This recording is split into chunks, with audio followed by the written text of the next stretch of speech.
जय माता दी। ओम नमो नारायण। आज हम श्री विष्णु पुराण के 21वें अध्याय का श्रवण कर रहे हैं। कश्यप जी की अन्य स्त्रियों के वंश एवं मरुद्रन की उत्पत्ति का वर्णन। श्री पराशर जी ने कहा कि संवाद के पुत्र आयुष्मान शिबी और वाष्कल थे तथा प्रहलाद के पुत्र विरोचन थे और विरोचन से बलि का जन्म हुआ। हे महामुने, बलि के 100 पुत्र थे जिनमें वानासुर सबसे बड़ा था। हिरणाक्ष के पुत्र उत्करो, शकुनी, भूत संतापन, महानाभ, महाबाहु तथा कालनाभ आदि सभी महाबलवान थे। धनु के पुत्र दिरमूर्धा, शंबर, अयोमुख, शंखशिरा, कपिल, शंकर, एक चक्र, महाभाऊ, तारक, महाबल, स्वादभानु, वृषप्रभा, महाबली, पुलोम और परम पराक्रमी विप्रचिति थे। ये सब धनु के पुत्र विख्यात हैं। सब भारनु की कन्या प्रभा थी तथा शर्मिष्ठा, उपदानी और हैशिरा, ये वृषप्रभा की परम सुंदरी कन्याएं विख्यात हैं। वैश्वानर की पुलोमा और कालका 2 पुत्रियां थी। हे महाभाग, वे दोनों कन्याएं मरी चिंदन कश्यप जी की भार्यां हुई। उनके पुत्र 60,000 दानव श्रेष्ठ हुए। मरी चनंदन कश्यप जी के वे सभी पुत्र पोलोम और कालके कहलाए। इनके सिवा विप्रचित के सिंहिका के गर्भ से और भी बहुत से महाबलवान, भयंकर और अति क्रूर पुत्र उत्पन्न हुए। वे व्यंश, शल्या, बलवान, नभ, महाबली, बातापी, नमचू, इलबिल, खसरुम, अंधक, नरक, कालनाभ, महावीर, स्वादभानु और महादैत्य 72 योधी थे। ये सब दानव श्रेष्ठ धनु के वंश को बढ़ाने वाले थे। इनके और भी सैकड़ों हजारों पुत्र पौत्रादि हुए। महान तपस्या द्वारा आत्म ज्ञान संपन्न दैत्यवर प्रहलाद जी के कुल में निवात कवच नामक दैत्य उत्पन्न हुए।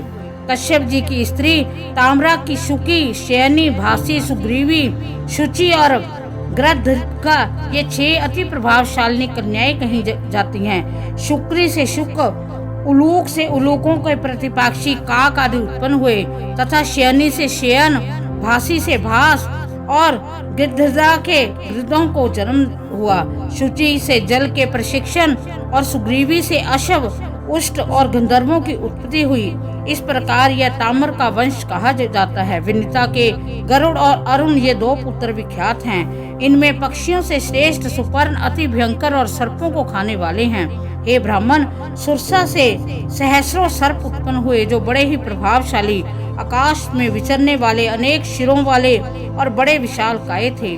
और कद्रु के पुत्र भी महाबली और अमित तेजस्वी, अनेक सिर वाले सहस्रों सर्प ही हुए जो गरुड़ जी के वंशवर्ती थे। उनसे जो शेष, वासुकी, तक्षक, शंख, श्वेत, महापद्म, कंबल, अशवतर, ऐलापुत्र, नाग, करकोक्त, धनंजय तथा और भी अनेक उग्र, विषधर एवं काटने वाले सर्प प्रधान है। क्रोधावश के पुत्र क्रोध वशगन हैं। वह सभी बड़ी बड़ी दाढ़ों वाले, भयंकर और कच्चा मांस खाने वाले जलचर, स्थलचर एवं पक्षी गण हैं। महाबली पिशाचों को भी क्रोधा ने ही जन्म दिया है। सुरभि से गौ और महिष आदि की उत्पत्ति हुई और इरा से वृक्ष, लता, बेल सब प्रकार के तृण उत्पन्न हुए हैं। खसा ने यक्ष और राक्षसों को, मुनि ने अप्सराओं को तथा अरिष्टा ने अति समर्थ गंधर्वों को जन्म दिया। ये सब स्थावर जंगम कश्यप जी की संतान हुए। इनके और भी सैकड़ों हजारों पुत्र पौत्रादि हुए। हे ब्राह्मण, यह स्वारोचिष मनवंतर की सृष्टि का वर्णन कहा जाता है। वैवस्वत मनवंतर के आरंभ में महान वारुण यज्ञ हुआ, उसमें ब्रह्मा जी होता थे। अब मैं उनकी प्रजा का वर्णन करता हूँ। हे साधु श्रेष्ठ, पूर्व मनवंतर से जो सप्त ऋषिगण स्वयं ब्रह्मा जी के मानस पुत्र रूप में उत्पन्न हुए थे, उन्हीं को ब्रह्मा जी ने इस कल्प में गंधर्व, नाग, देव, दानव आदि के पितर रूप से निश्चित किया। पुत्रों के नष्ट हो जाने पर दिति ने कश्यप को प्रसन्न किया। उसकी सम्यक आराधना से संतुष्ट होते तपस्वियों ने से श्रेष्ठ कश्यप जी ने उसे वर देकर प्रसन्न किया। उस समय उसने इंद्र के वध करने में समर्थ एक अति तेजस्वी पुत्र का वर मांगा। मुनि श्रेष्ठ कश्यप जी ने अपनी भार्या दिति को वह वर दिया और उस अति उग्र वर को देते हुए वह उनसे बोले, यदि तुम भगवान के ध्यान में तत्पर रहकर अपना गर्भ, शौच और संयम पूर्वक 100 वर्ष तक धारण कर सकोगी तो तुम्हारा पुत्र इंद्र को मारने वाला होगा। ऐसा कहकर मुनि कश्यप जी ने उस देवी से संगमन किया और उसने बड़े शौच पूर्वक रहते हुए वह गर्भ धारण किया।